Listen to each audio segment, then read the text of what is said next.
Je veux demeurer près de toi, être purifié dans ta présence. Je veux me prosterner à tes pieds, entendre ta voix et marcher avec toi. Hello, hello et bienvenue dans la rubrique Une histoire, une parole. On va lire Matthieu 20 à partir du verset 29 jusqu'au verset 34. Et comme il partait de Jéricho, une grande foule le suivit. Et voici que deux aveugles assis au bord du chemin, entendant que Yahushua passait, crièrent en disant: Seigneur, fils de David, aie pitié de nous.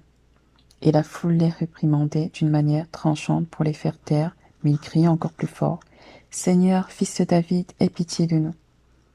Et s'arrêtant, Yahushua les appela et leur dit: Que voulez-vous que je fasse pour vous?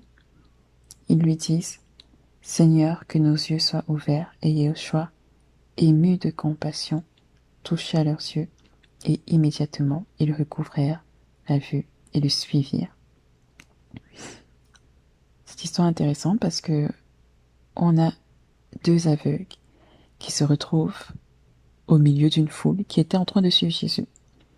Et premièrement, ces aveugles-là crient. Ils crient à tel point que la foule, qui faisait certainement des bruits aussi, les réprimande. Pourtant la foule, elle aussi, elle était en train de suivre Jésus. Le texte ne précise pas exactement ce que cette foule-là voulait à Jésus. Chacun a ses problèmes. Mais ce n'est pas parce que la foule les a oppressés, a voulu les museler, que les aveugles ont arrêté de crier. Ils ont persisté. Encore jusqu'à ce qu'ils aient été entendus par Jésus. Et c'est à ce moment-là, de leur persévérance, que Jésus a eu compassion d'eux. Ne t'arrête pas de crier. Pourquoi est-ce que la première fois qu'ils ont crié, Jésus ne s'est pas arrêté? Il fallait qu'ils persévèrent. Ce qui est encore de particulier, c'est que Jésus voit deux aveugles. Les aveugles, eux-mêmes, ils savent qu'ils sont aveugles, mais Jésus prend quand même le temps de leur demander: qu'est-ce que vous voulez que je fasse pour vous? Bon, nous, ça peut paraître évident parce que quand on lit le texte nous précise que ces personnes étaient aveugles et donc on se dit: ok, ils doivent certainement demander à retrouver la vue. Mais on ne connaît pas les conditions économiques dans lesquelles ces personnes vivaient. On ne connaît pas les conditions familiales dans lesquelles ces personnes vivaient. Ils auraient pu demander, si on avait juste dit il y avait deux hommes qui criaient à Jésus, sans savoir qu'ils étaient aveugles, ils auraient pu demander de l'argent.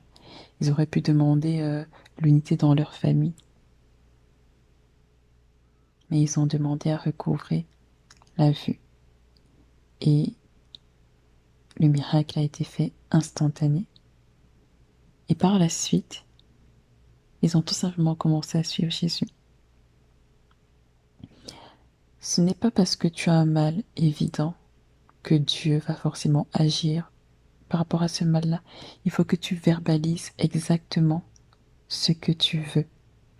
Ce n'est pas parce que les gens étouffent ta voix, qu'il n'y a qu'une seule personne à côté de toi qui crie avec toi, que tu dois arrêter, que ça veut dire que, puisqu'ils sont en plus grand nombre, ça veut dire que la foule a raison.